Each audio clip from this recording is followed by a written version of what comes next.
Is our constant scrolling through social media and other modern digital media truly shortening our attention span?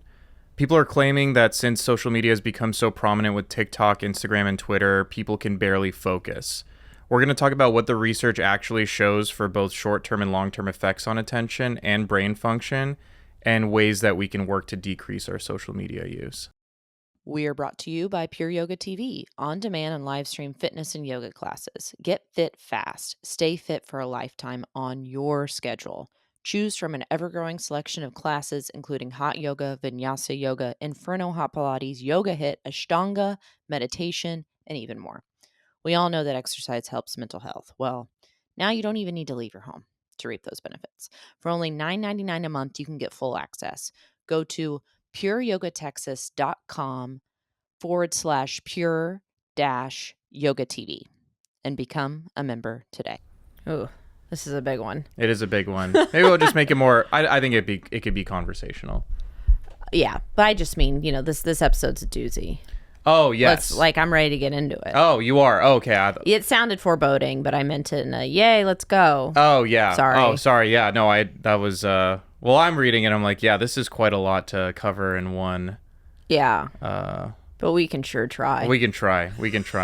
I mean, what do you think about this topic before we even, delve into it? I'm sorry, what were we talking about? About the... You got me. I fell for that. I was like, oh, Macy, I guess we'll... that was so corny, but good. But why did I fall for it? That's the wild part. Okay. I don't know. It's my acting. That was good. Thanks. But what do you think about this concept? Do you feel like it is affecting our attention? Yes. I know you're going to have research that tells the truth, but I'm going to tell you my truth right now. Yeah. It affects it. Yeah. And as someone who nannied for children on their devices, they're different. These kids are different. And my attention has gotten worse. I hate when I have just one thing to do on Instagram, just this one thing, and I pull it up and I see the notification and I say, wow. And then I click and then I click and then I click, and I can't remember why I opened Instagram. I'm trying to, my short-term memory, I feel like, is going, and yeah. That's attention too, I guess, related. Yeah. I mean, attention is so precious, and I think it's good to just define what attention is. I pulled up just a good concrete definition of it. So attention is the mental process of selectively concentrating on one aspect of the environment while ignoring others. The analogy that we give is attention is your brain's flashlight. So instead of focusing on everything around you, you can just shine it on the one thing that you are trying to focus on. And it helps inhibit all of that other stimulus from also being part of your immediate moment. I love this because do you know how often you see people's iPhones and their flashlights on and they don't realize? That's what we live in. Yes. That's what we're doing. Yes. We don't even realize our flashlight's on. No. But it's on and it's trying to do everything. It's trying to catch all these different things in the dark, but you're not able to shine the light on what matters most. Right. Wow. And it drains your battery either way. Yes, yeah, that too. That's more of a logistical issue. But yeah, the battery's an issue as well. I mean, that's part of it. I like the flashlight analogy because that is also, it's attention is not just shining your flashlight, but there's other parameters like how long can you shine the flashlight on something? Can you shine it on multiple things? And what is your ability to hold those things at the same time? Yeah. These are all concepts that attention is important for. And it's not just you focusing on something, but you need attention to store information. And if you're not focusing on something, it could affect your ability to remember it later on. If you're reading a book and you're not fully attentive to it, are you really going to remember what you were reading? So it's attention is so precious. And if it's something that is being affected by social media or the media we use, it's important to recognize that. And it's so important just for conversation. Yeah. So because I'll notice when we're sitting here, I'll start thinking about something else. And I'm like, oh my gosh. Yes, you have to be really intentional about it. Yeah. And Yeah, I mean, like the research is one thing, and personal experience is another thing, but I mean, I'll just say like it looks like the research is aligning with it, Yeah. but we could just get into like the actual concrete parts of it. But I also want to hear about your individual experience. I'm not alone. Like you're not alone in this. Like I feel similarly. I mean, one thing with media is before we all had our phone like smartphones. It was like television and video games and movies, and these were things that we could go and decide what we wanted to consume, and we'd finish it, and then it would be our decision whether we wanted to move forward with it or not.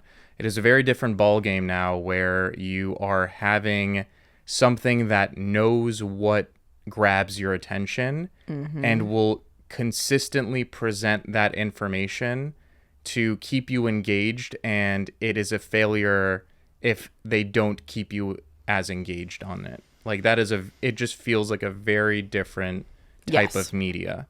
Yes. Like it knows you and it knows what you like and keeps presenting that to you. Yeah. How is that affecting you? I also think that television everyone was worried that we were all watching too much TV. But these were at the shortest 30-minute shows, which you had to pay attention to. You know what I mean? You had to have some sustained attention to it. Especially if you had commercials, you had to come back and reorient yourself. Yeah. So it's like now it's like these are 30 seconds or less. Yeah. Some of these clips that we're watching. But what's interesting is now it's kind of going back where you can post reels on Instagram can be longer now. So it's like some people are craving longer form, and I think it could be because we want that because we're getting such short form stuff. Yeah. But even though we're craving that, it's hard. Like people are like, oh my God, this movie. I mean, even me, if a movie's more than 2 hours, I'm like, oh no. Yeah. I don't really want to see it. Yeah. Yeah.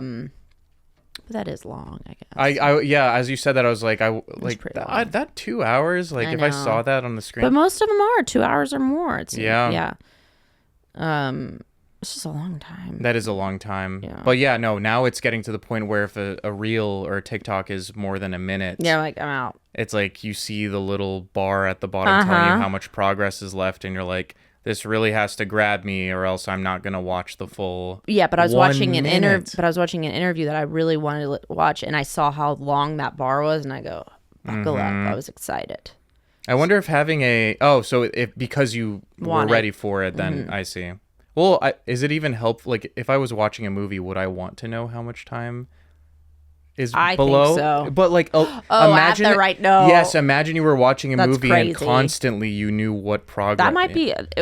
That's maybe our future subtitles in the progress. Yes. Yeah. Yeah, and wacky animation. Oh my gosh. Well, let's talk. I think this is what happens with talks about social media is like people are like, wow, this is just destroying us. I have one more thought before we get into this. Yeah. I think too with I've noticed about myself is it's easier. I think it used to be harder to procrastinate, and now it's so much easier. Spot on. And I've noticed like there are things that I want to do every day that I don't ever get to because what I let happen is I let my notifications dictate what I'm doing for the day. So it's like instead of setting aside time for emails and like say I do 30 minutes, that's it or whatever it is. I'm like, oh, I got this email or something. And then I'm like, oh, I didn't write that thing that I wanted to write. I just let the day be dictated by whoever's coming at me. Yes. Or whatever's coming at me. It's so much more passive. Yes. Like it's like I'm not the one who's taking agency. Like these things are just being presented to me and I'm just kind of like moved in that direction. That's so accurate. And also like if there was this thing that just constantly entertained you, it would be so difficult to do things that are just a little bit more boring. But often those things that are a little bit more boring or a little bit more challenging are the things that really move us forward. So it's not sometimes it's not necessarily like, is it impairing my attention? Like are the brain networks dictating attention like just deteriorating? It's more like, am I just finding something that makes it a little easier and just to avoid the thing I'm actually wanting to do. And when you do spend a lot of time, like let's say you're on your phone and you're like, oh my God, an hour just went by. And it just like is like that. It feels bad and gross and like scary. But when you get really immersed in something other than that, it feels good. Mm-hmm. Like I read a book recently that I don't think I've ever read a book that fast in my life. And time was flying. And I finished the book really quickly and it felt so good. Yes. And I didn't feel like, yuck, what have I been doing? It felt cool because I read a book. Yes. And even if you get taken by a movie, like that movie didn't seem like it was 2.5 hours. But when it's social media, when it's that kind of stuff, it's like, it's not good. What you're talking about is something that, this was like, I might butcher it. It was like Oxford Dictionary's like word of the year was brain rot. Yeah. And I think what you're describing is that feeling of like you're just watching something and it is so passive and you finish watching and you just feel like just not satisfied and just kind of like wasted. And I think what's tough about like this time in like this point in history is we don't yet have definitive information on how it is affecting our brains. But I think the speculation is that feeling of brain rot is this idea of your brain's like executive functioning, which is its ability to like hold information and use it in the moment, using things like attention and working memory. With something like reading a book or a movie, it is something that you are following it from start to finish. And you picked it. That's another part of it. Yeah. And instead of doing that, you are having something like a social media feed where it is just your brain's almost like trying to work on executive functioning, like trying to make sense of the information that's being presented. But often it is not, there is no story there. It's just a bunch of random information being presented to you. And so it is not like you just followed this thing from start to finish and had sustained attention on something. Instead, it's just something that is random and intense and pleasurable, but also not with a storyline, not something that you can like really work your brain towards finding that story and finishing it and having a sense of completion. But again, it's like speculative, but I think that is a hypothesis for why we get that brain rot feeling. It's not like you're deteriorating, but it's like you just went through this thing that your brain's trying to make sense of and it's just not finding anything to make sense of and it's overwhelming that system. And that's not even to mention whatever the negative things you're looking at. Like that's just the process of looking at it. So add on the fact that you might be looking at someone who has quote unquote more than you, or maybe a sad visual of a poor dog. Yes. And I don't even want to say. Yeah. So that's another point that we'll talk about is it's not just the amount of time you spend, but also like what are you actually viewing. And again, I want to like frame, because there's so much that we could talk about, but for this episode in particular, we're talking about attention, right, and how that is impacted by using social media. So I think one thing is like we could just start with what is the science generally saying about social media and attention. So studies have been showing that people who frequently multitask with digital media, meaning like they are listening to Spotify while they are watching YouTube videos, while they're scrolling on their social media feed, like engaging in multiple different medias, they tend to perform worse on tasks that require sustained concentration, and also the ability to filter out distractions is more difficult for people who are engaging in that, like, what's the word? The multitasking. It's just more difficult for them. And these are not like it's not a randomized trials, so it's not something where we know that social media is causing them to have difficulty with attention. It's more there's some correlation there. There's some relationship with people using multiple forms of media and having some difficulty with engaging in sustained attention or focus on something. So again, like these are just like observational studies, but they're studying people in labs and seeing, they're like measuring like, oh, what is the how much media are you using at once, and would you identify yourself as someone who is a media multitasker? Do you think you are?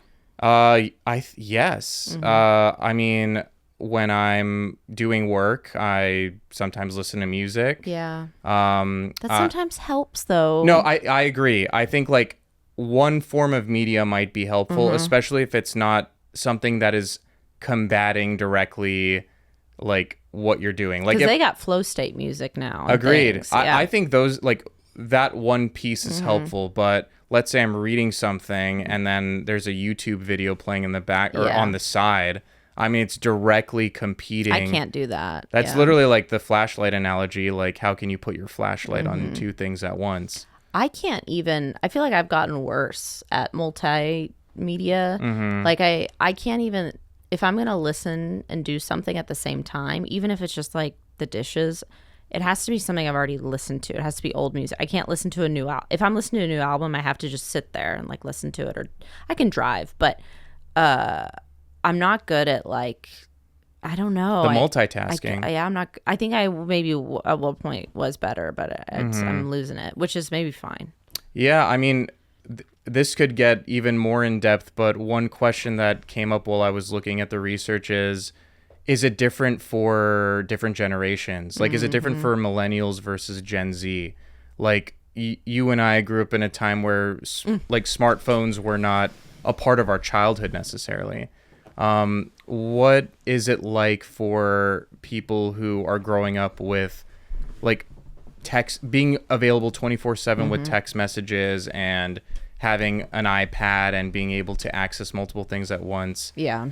How is that affecting them? Is it a part of their life where it's not even distressing to them, or is it having negative consequences? So as someone who was a nanny for this generation, this younger generation, I would be just amazed. They would, so the boy could iPad, Xbox, and like music at the same time. And I'm like, what do you want?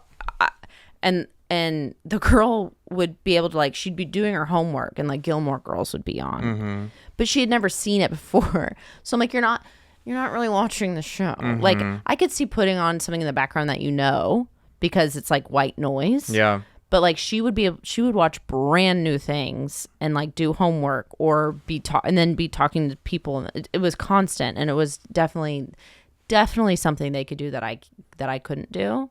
Did you feel like they were absorbing what they were watching and also doing? I don't think so. I mean, maybe a little bit, but maybe they absorbed more than I would. But not. There's no way. But I think because it is their norm, they might be overwhelmed by it, but they don't even know that they're overwhelmed. Yeah, it's tough to like, because as a adolescent or like a kid, like your brain is adapting to your environment. So the question does come up: is it affecting them negatively, or are they just adapting or getting used to having multiple pieces of media available to them, and maybe getting a little bit better at the multitasking than our generation would be?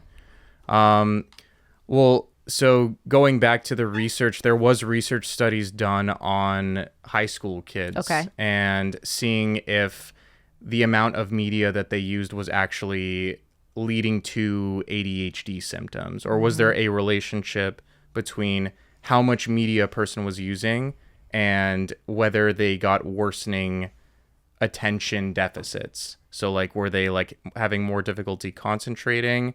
Were they being more hyperactive, or were they having like worsening impulsivity, like difficulty like with delayed gratification? Okay. So there's two studies. There was one done in 2018. They followed about over the 2,000 10th graders in LA County. Okay.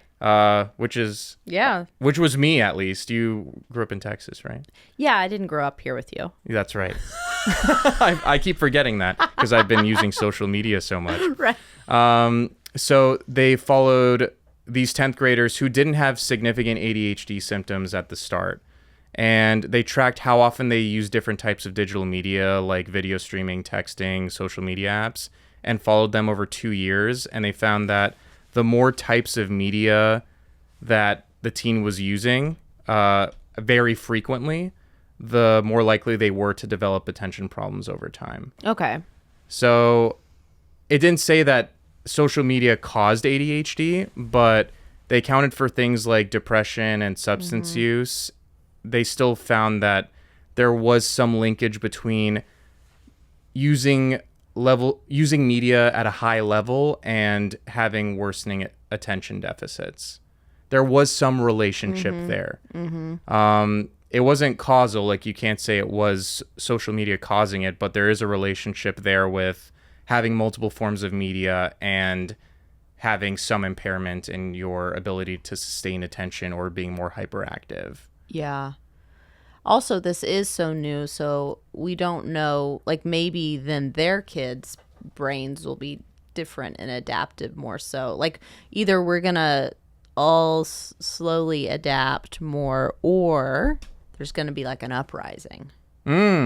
Because I've been reading articles about some like teenagers that are like, I read this one, she was just so depressed and thought it was her phone.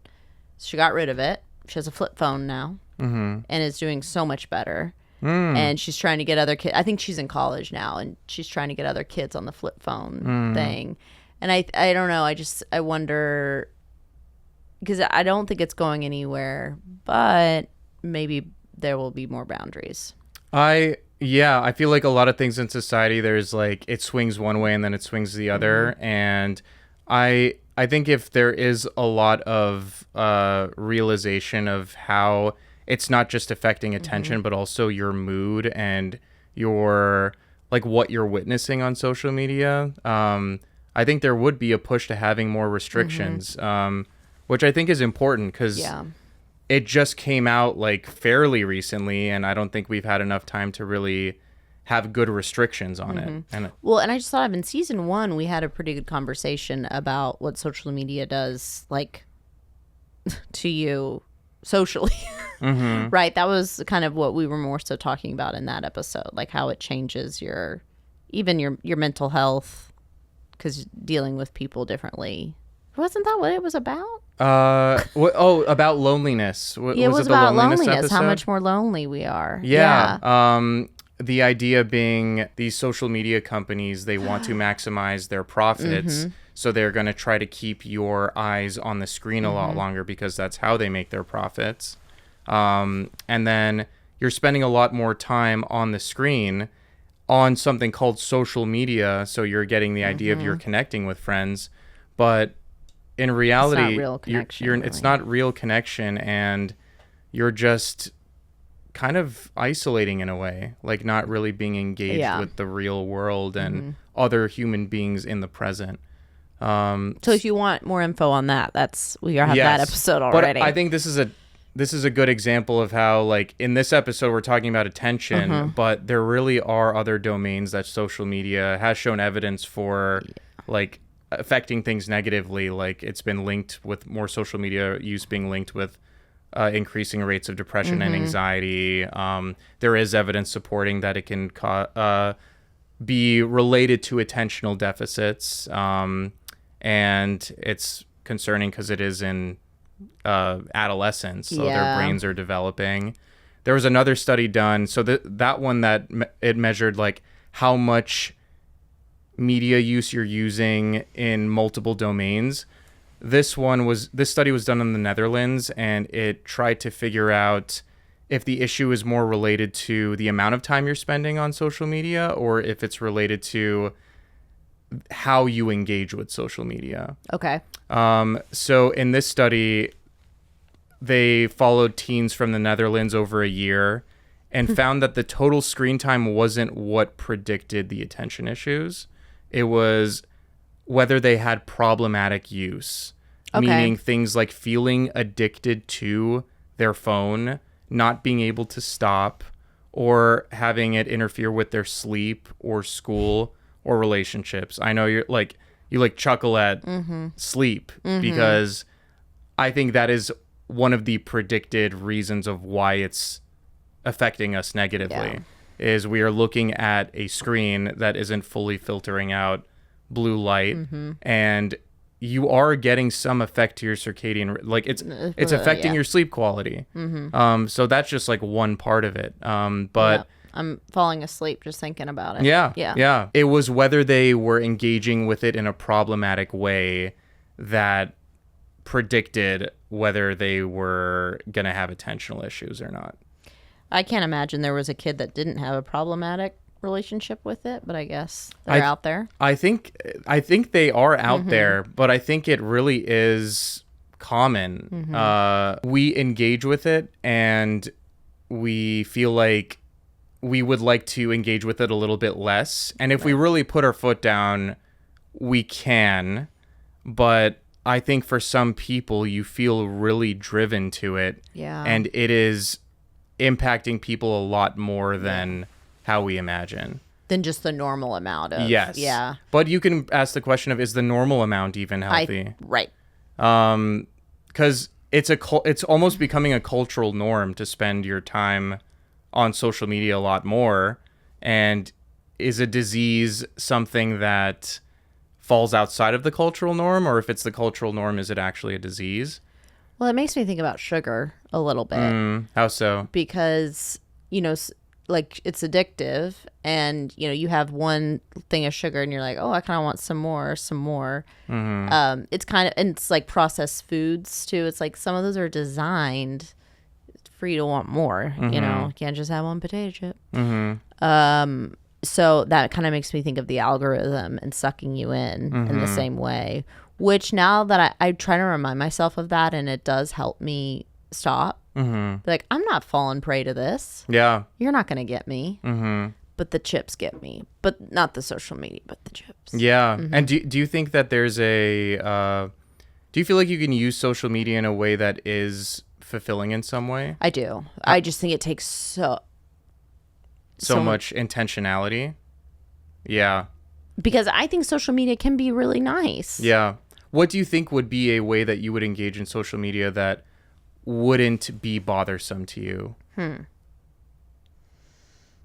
Like, I think I could go through. I mean, this takes time, and I follow a ton of people because I feel like for me, Instagram is like my LinkedIn kind of. So I follow people that I don't want to unfollow by any means. Like I want to be connected with them, but my Instagram is not what I want to see. It's not really my friends anymore. It's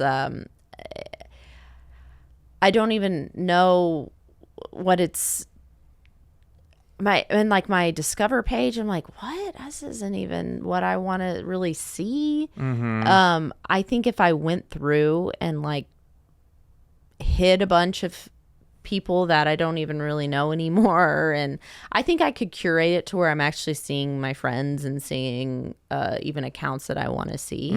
Right now it just feels so unorganized and such a crapshoot kind of, and I open it and I'm like, what? Who? You know what's wild is that is intentional, because your friends, I think it does give you some level of engagement. Like you were showing Instagram, you do like looking at things that your friends are posting, but I think it's also showing you memes or videos that are also very engaging. Yeah. And you are probably putting your eyes on those engaging pieces a little bit more than your friends' content, which isn't a dig at your friends. It's just like inherently those are more intense and engaging.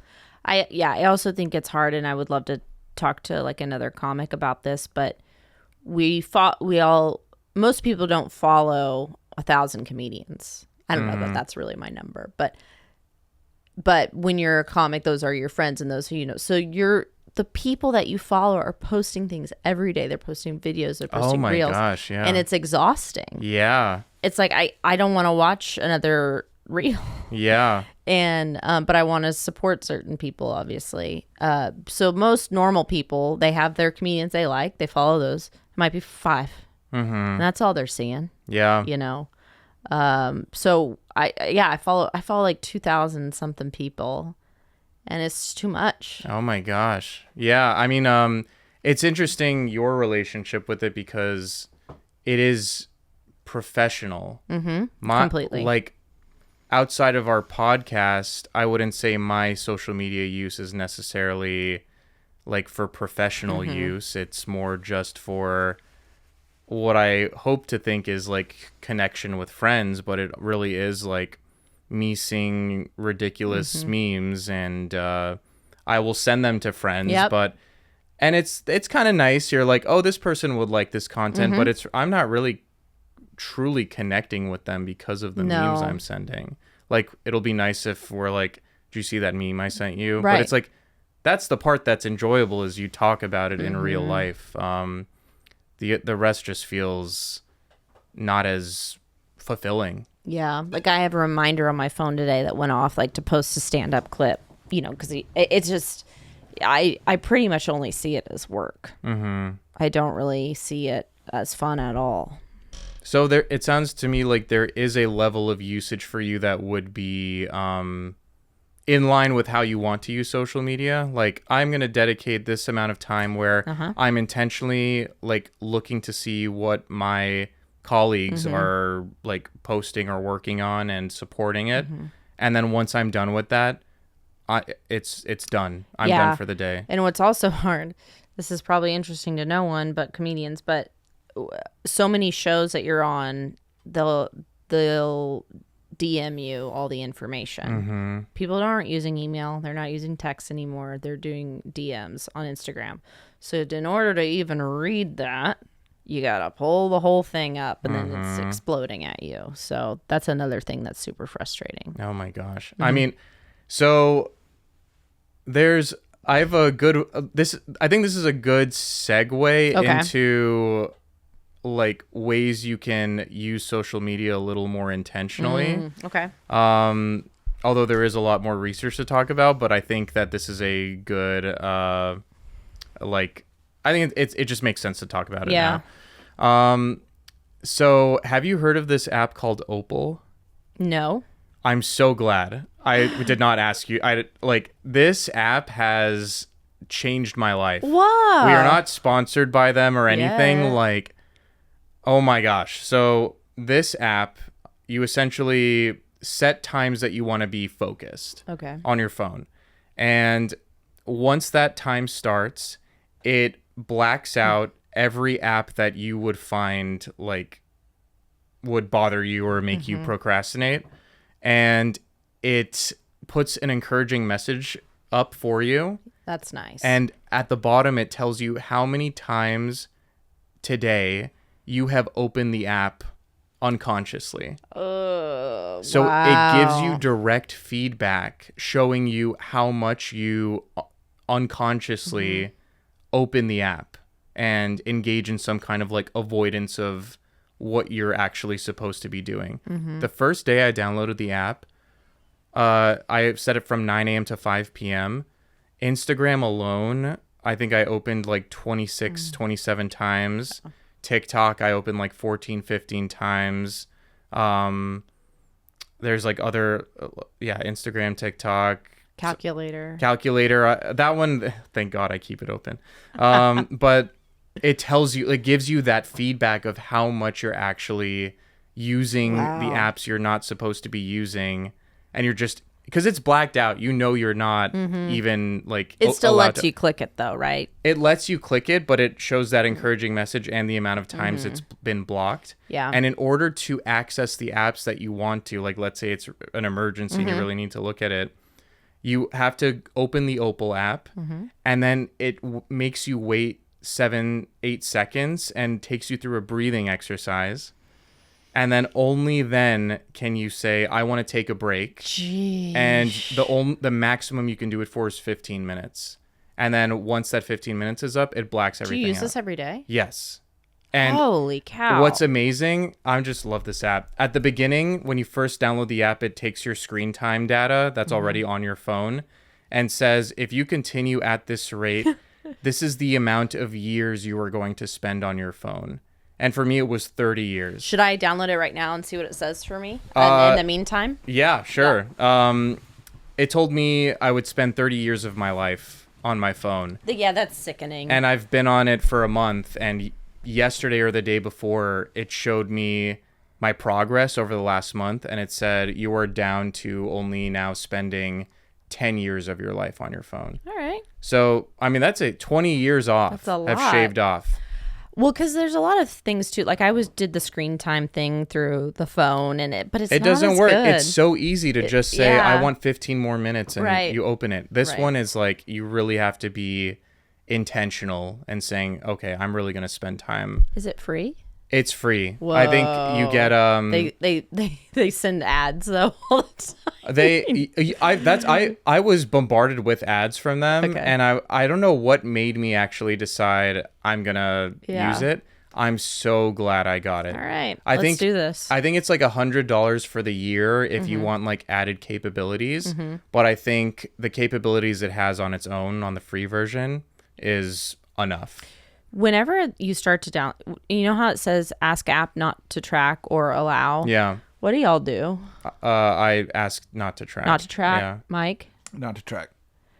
Okay. Do you allow them? I don't. Sometimes I'm like, I don't care. No, no. Why? No, because they just take your data. Okay. I don't even know what that. I kind of know what it means, but it's like I just want to. But I allow cookies. I don't allow those. You don't either. allow cookies? I take the extra steps to say deny all. Yeah. Do you allow cookies? Not usually. Dude. What am I doing? Dude, stop. I'm such a people pleaser. Yeah, that's what it is. Yeah, that's what it is. Yeah. No, dude, don't. I answered the door yesterday. Mm-hmm. When I didn't have. Do you know you don't always have to answer the door? Who'd you answer the door for? Exactly. So I had taken a shower. I was making dinner. I was in a robe, and I was fully covered, but I got a ring at the doorbell, and so I went to go check who it was, and then they see my eyes. Oh, you're done. I'm done. You're done. You got to open the door. I got to open the door. Yeah. But I'm in a robe. But I do it anyway. I'm peek my head out. Again, you can't see anything, but it's still vulnerable. Yeah, robe, you know? Yeah, of course. And it was these two Frontier guys that maybe they had, Frontier wireless hats and all that. And I'm like, why did I? And they were like, you have Spectrum, and I'm like, I just pretended to not know anything, and I was like, well, my husband's coming home, which was true, but it felt like I was lying. Yeah. And then I screwed up again because they're like, when will he be home? And I should have said any second. So intrusive. They wanted to come back and talk to him, which they never came back. Anyway. Chad gets home and goes, why'd you answer the door? I go, I don't know. But I'm allowing cookies. I'm answering doors. I must be stopped. No more cookies. No more doors. Okay. Especially if someone comes to your door with cookies, dude. Done deal. Done deal. You can deny all in that Deny point. all Get the hell off those my cookies. porch. Yes, Get the hell off my property with your cookies. Yes. And they're like in the Girl Scouts and yeah. No, don't allow that. All right. Okay. Are you downloading the app still? Yeah. Did you find out? Well, I got distracted on the way. Oh, this is the crux. This is the crux of the issue. I'm looking at my screen time so I can put it in correctly. Oh, it doesn't take it directly from... No, it asked me. Oh, interesting. Probably because I didn't allow something. I Yeah. don't know. That might have been It might have been it. Golly. Now That is ironic. Isn't it God. ironic? Don't you think? Yeah. We'll keep talking. I can do two things okay, at well, once. that's Opal. That's Opal. The other one, have you? Okay. You might have heard of Brick. Have you heard of that one? I've thought about buying that multiple times. Yeah, I would start with Opal, but Brick yeah. is really good too. I have not used Brick, but I've heard from people who've used it. I like that the it's really idea helpful. of like you tap it. Yeah. And it turns and it it's into far a brick. away. Yeah. Yeah. Like you tap your phone on this. What is it? Like just some device that you put anywhere in your house, and You have to have that device to open To it unlock again. it, to give it the full capabilities. Otherwise, it's just used for texting and phone calls. Mm-hmm. I mean, that does sound really nice too. I know. I like Opal because it's not like, I imagine with the brick, I feel like I might be in a bind where I need it and I can't go to the access point or whatever. I like Opal because I still have the capability of accessing my phone, but it just takes out that automatic action. And only when I really want to use social media, I can make the choice to do so. Like, and it's in line with what I want to do. It's like you're choosing a movie to watch. Exactly. It's intentional. Yeah. Yeah, I think those are my two big recommendations because I feel like we're going to use social media, but the part that I think is problematic is the automatic nature to it. And I think if you can find ways to make it less easy and less automatic, it's going to help you engage in your life a little bit easier. You ready? Yeah. Some not so good news and some great news. Continue. The bad news is that you'll spend 159 days on your phone this year, meaning that you're on track to spend 31 years of your life looking down at your phone. We were similar. 31 years. Yeah. Okay. The good news is, thanks, Opal, you can get back 9 years plus. So we're similar again. Okay. So, yeah, that's where I'm at. So I got to do this. This is crazy. It's really good. I highly recommend it. Yeah. Which is something I already this is talked kind of about. good, though. Like, why even care? Okay, like, let's say our attention spans are getting worse. So what? What would you say to that? I don't know if anyone's saying that, but why should I care? Why should you care about your attention? I mean, so attention, like I said it earlier, it's one of the most valuable. I missed it. Oh, that's okay. See, it's like one of the most valuable resources for your brain. Right. Is it helps you not only with like sustained focus on something, but also your ability to encode memories and also recall memories. Both putting them in your brain and actually getting them back out. There was a study that was done that was published in Nature, which is like one of the biggest journals, and they studied people who use a lot of social media and like do that multimedia use, and they found that people who were more engaging in multiple forms of media had more difficulty recalling pieces of information. And they attributed it partly to the deficits in attention. They measured their brain wave activity, and they also measured their pupil changes, like the size that it changes. If someone is focused on something, there's a very small increase in their pupil diameter. And if they if they lose their attention span suddenly, there's a small decrease in their pupil size. So they used those as measures to see whether they were sustaining attention or not. That's crazy. Yeah. I also feel like we need to start looking at people's pupils, because I've heard that pupils change size depending on if someone like is in love with you or maybe just loves you. I don't know. Those are different. Isn't that kind of weird? Like they increase slightly. Yeah. If I could see like if you have like lust or love for someone, it activates your like your heart starts fluttering, and that just affects everything, maybe. Well, it's like your sympathetic nervous system activating, and when that does happen, it does open your pupils. It's like it activates like fight or flight, right? So your pupils dilate to allow more light in, so you're able to like process visual information a bit better. Whoa. So that's okay. That's when they get bigger. Yes. Yeah. Okay. And then wow. So with attention, it dilates because you're like engaged and focused on something. You're opening up. And then if you have a sudden lapse in attention, like you're having a conversation with someone and then you suddenly lose your train of thought, it's linked with your pupil size decreasing a little bit and also like specific brainwave activity. And they found, like back in that study, they found that people who used multiple forms of media heavily were more likely to have those like small black. They had more frequent episodes of their pupils decreasing in size while trying to maintain their focus on something. And was also linked with their ability to recall information. So it demonstrates both how attention is affected and also how attention is important to remember things. I'm going to be honest. I think I find this fascinating, but Yeah. I'm maybe just really tired. Yeah, that's okay. Yeah. Maybe you need some more. Can you tell with my pupils if I'm liking this? Your pupils right now are like medium size. Okay, that's how I feel. Yes, I mean, I think like my brain is like, this is really cool, but Yeah. I'm like, God, or am I just so tired and I'm just trying to, oh, yeah. I think No, I think it's interesting. I think people should look at these studies for themselves. I will say it's not every piece of The social media problem. well, it's not all literature is pointing to social media is Oh. definitively making your attention worse. There were some studies published saying that there was no link between social media use and deficits to your memory or attention, but there is a lot of research that is supporting that claim. Is anything saying it's making it better?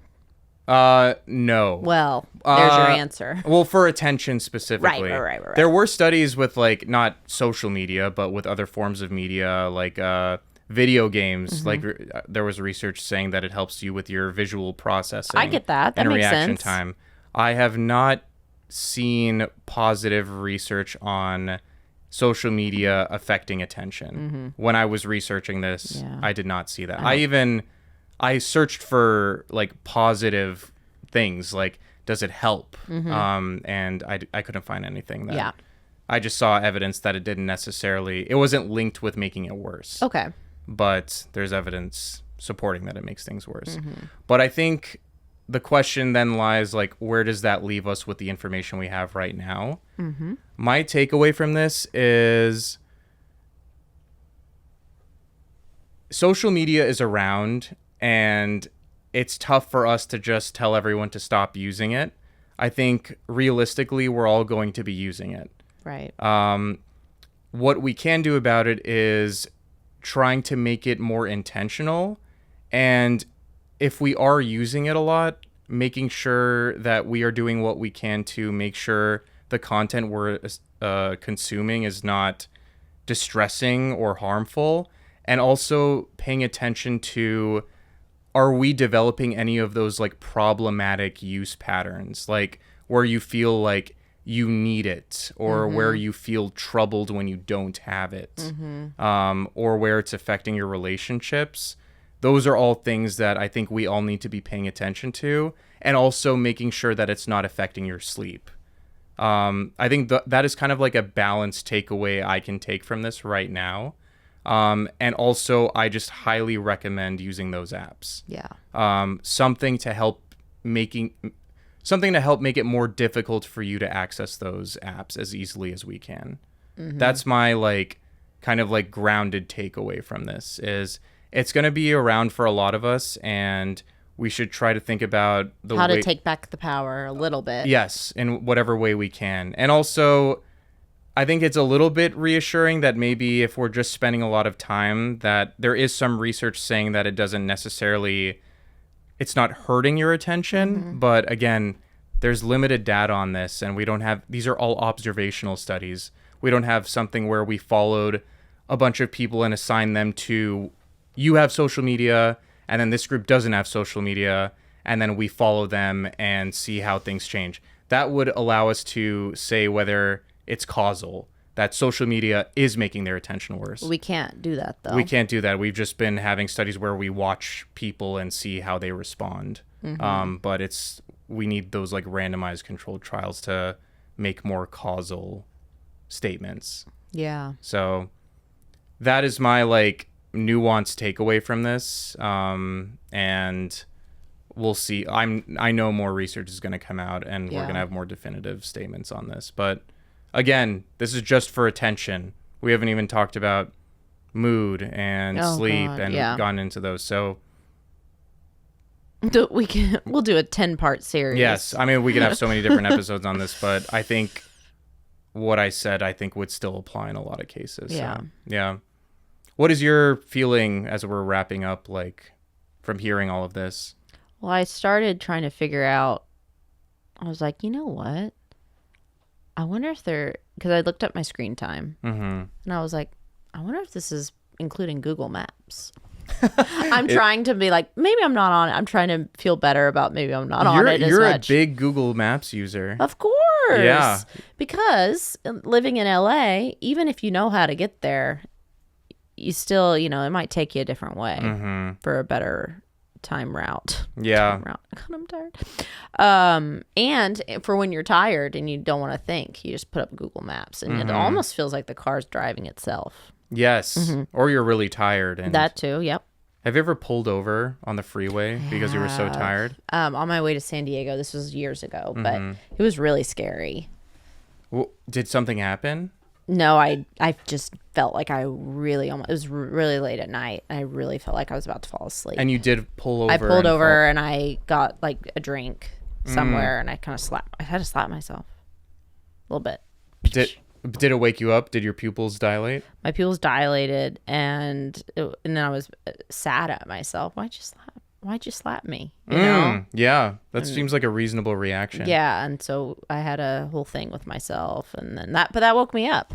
I did an internship here at Cedar Sinai for the it was like their heart transplant group, and I did a lot of just like data analysis. So I was just like sitting in a chair and just working on Excel.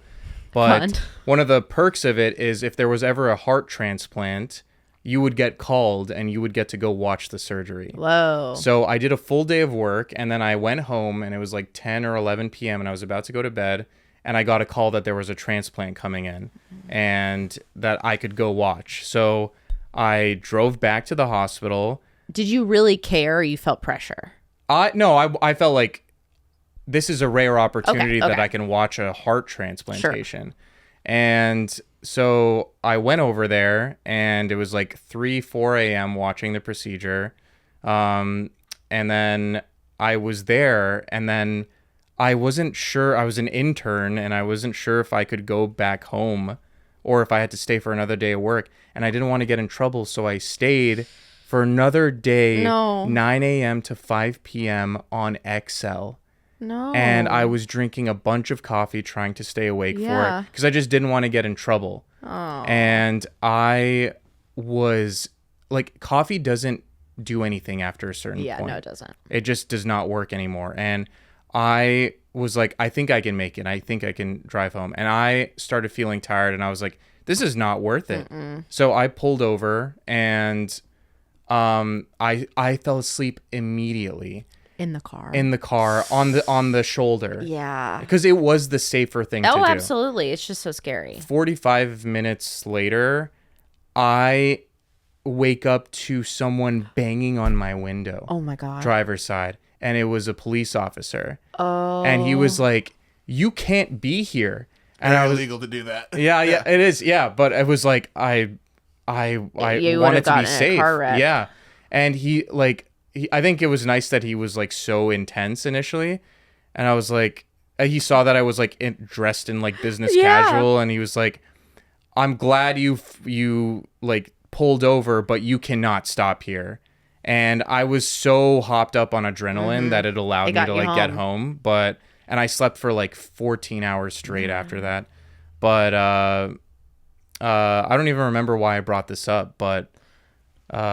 Lord, I don't either. Yeah, but see, it's a good story. We're on social media too much, but I engaged you. Your pupils were dilated a little bit. I'm all pupil. Yeah, so I think we should end with that. I think that's a great ending. I don't know why, but it's. I know. I absolutely. Yeah. I did want to start asking our guests. We don't have a guest today, but I'd like to ask you, what makes you these days feel okay?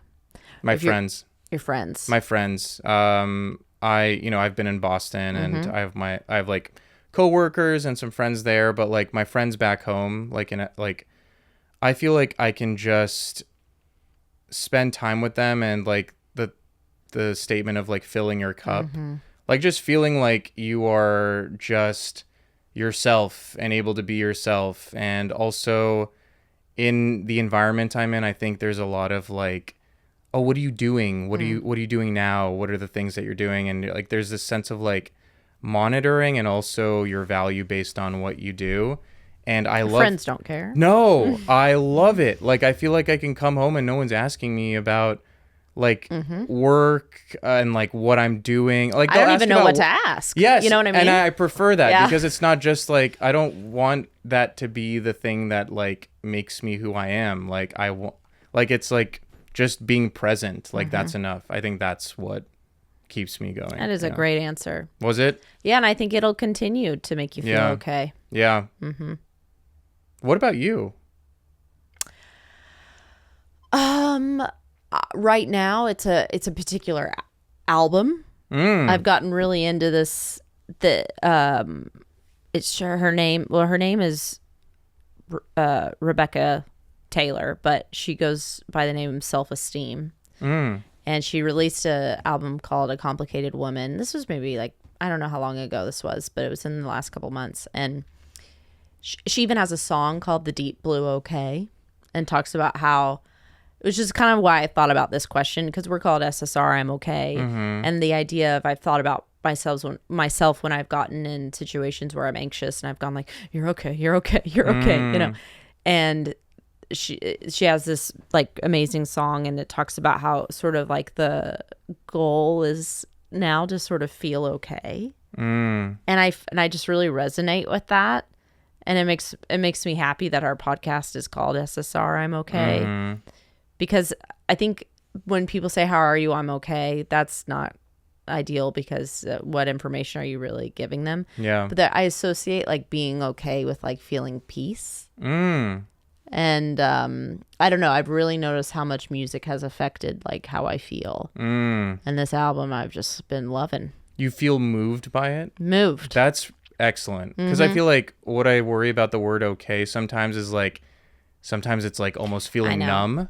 Yes. And I don't think that's good. No. And I think it's nice that you have something that it's like, you're moved by it. It's like a song about just being okay, but it's like it really resonates with you. And I suppose it makes me feel better than okay. Yeah. But it, I don't know. It's really good, and something that I learned when I was a nanny, and the girl had like to go to this thing after school about feelings and emotions.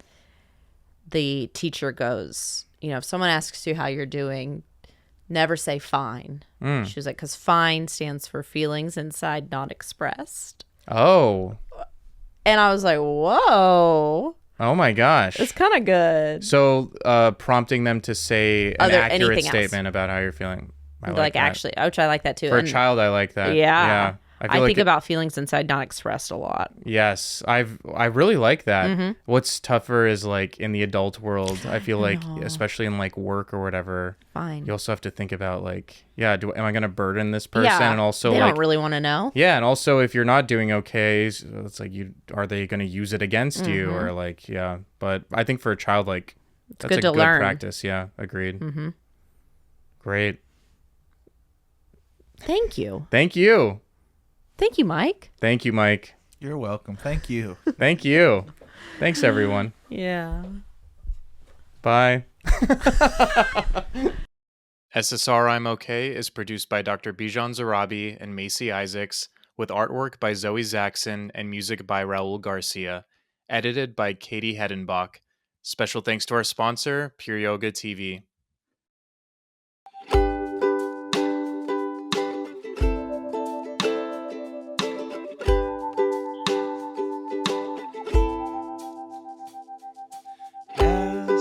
SSR, I'm okay. SSR, I'm okay. The information provided in this podcast is for educational and informational purposes only and is not a substitute for professional medical advice. Always seek the advice of a qualified mental health or medical provider with any questions you may have regarding a psychiatric or medical condition.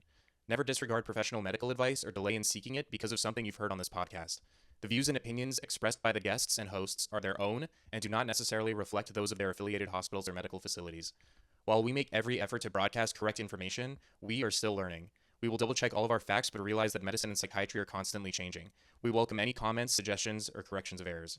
Lastly, any humor or satire used in this podcast is not intended to trivialize or minimize the seriousness of mental health issues. Listener discretion is advised.